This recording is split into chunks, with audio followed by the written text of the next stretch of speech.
Shut up and sit down.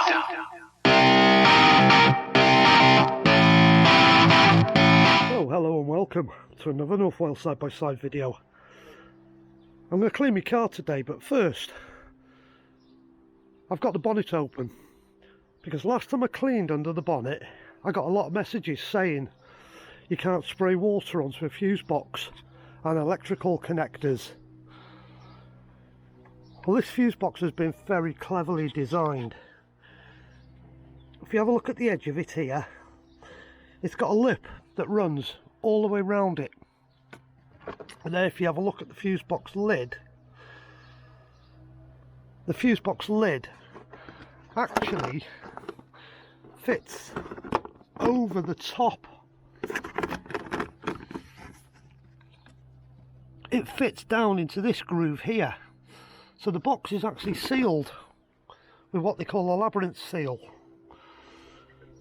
It's not a physical O-ring or anything like that, it's just the way the box has been designed. It's been designed very cleverly. As long as you don't spray high pressure water on it, the water won't get in.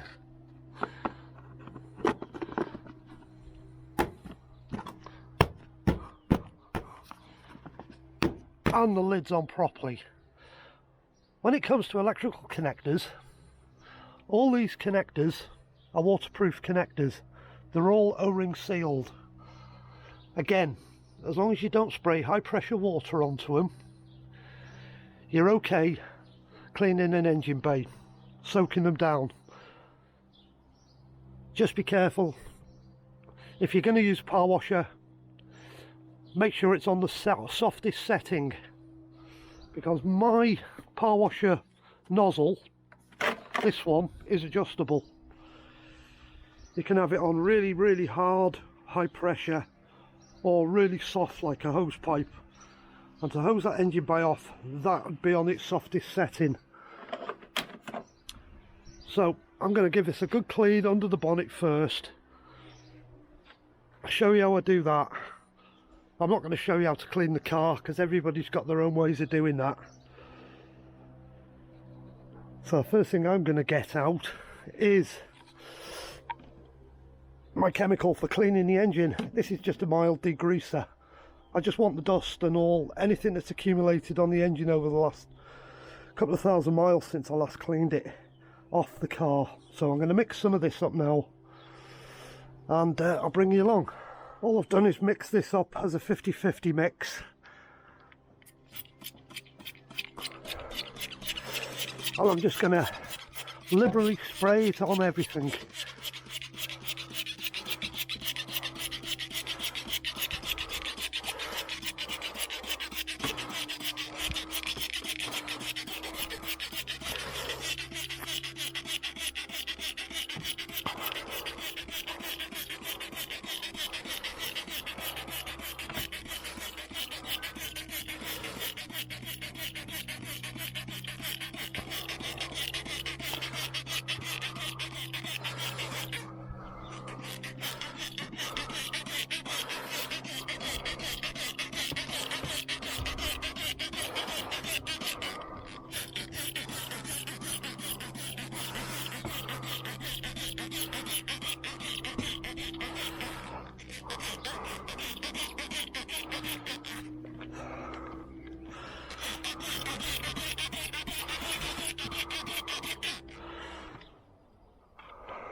I'm just going to let that sit for 5 minutes now.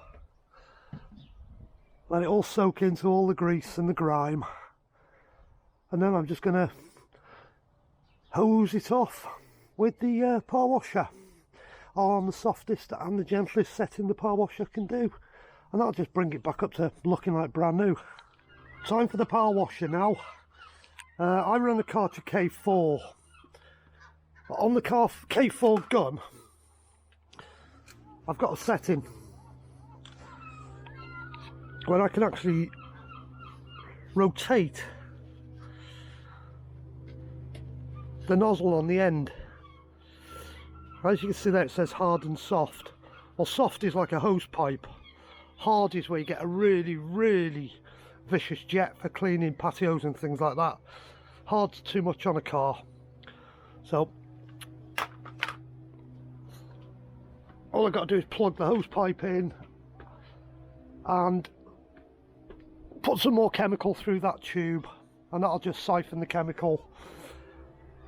I can then give that another soak in with the power washer, let that set. Whilst that's doing what it's doing, I'll foam cannon the rest of the car.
Now it's just give the chemical 5 minutes to do its job,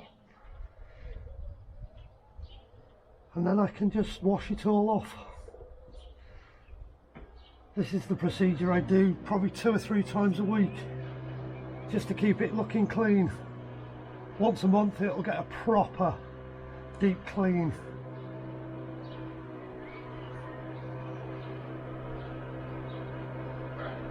It's time for a cup of coffee.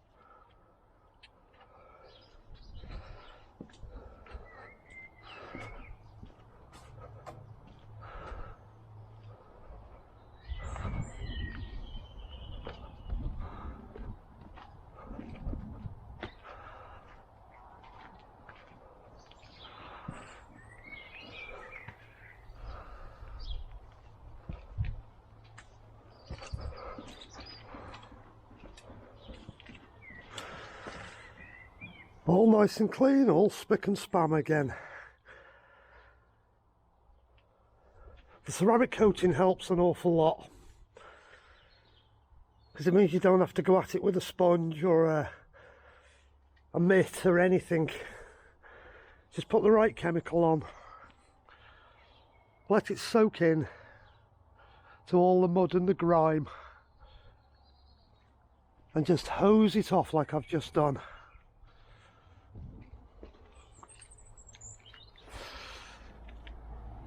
Clean under all the wheel arches makes a lot of difference. Car will last a lot longer. Lots and lots of cold water is the answer to cleaning cars.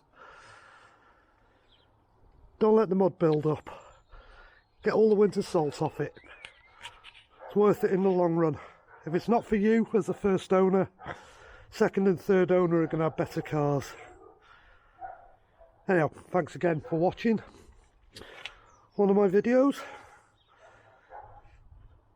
If you like this type of thing, please click like. Please consider subscribing to the channel.